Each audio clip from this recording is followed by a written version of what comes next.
Magandang araw mga kaibigan. Narito na naman tayo para sa isang minuto ng mainit na celebrity news update.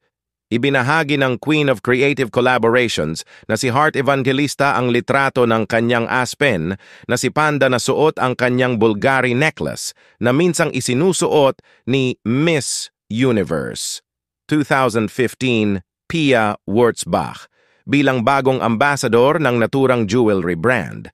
Alam ng maraming tagahanga ng showbiz at fashion na nagkaroon ng tahimik na tensyon sa pagitan ni Heart at Pia. Ang kasalukuyang glam team ni Pia ay dati nang nagtrabaho kay Heart.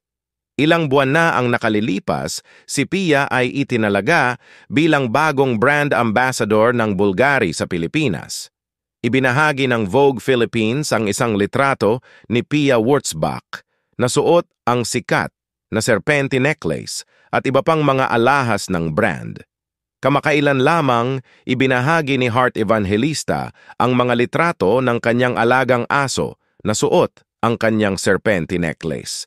Heres at Panda Ong Pauko Escudero ang isinulat niya sa caption ng kanyang post. Ito ay nagdulot ng mga nakakaaliw na reaksyon mula sa mga netizen at kapwa celebrities. Nagkomento si Mariel Padilla ng "Playtime! Ha ha ha ha!" habang si Carla Abellana naman ay nagsabi ng "Oh my goodness, the necklace!" Ibinahagi ng direktor na si Daryl Yap ang screenshot ng post ni Heart na ipinakita ang mamahaling kwintas na suot ng kanyang aso.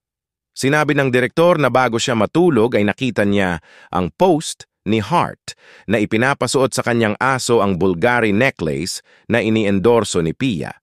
Abangan ang iba pang mga exciting updates sa mundo ng showbiz dito lamang sa ating channel.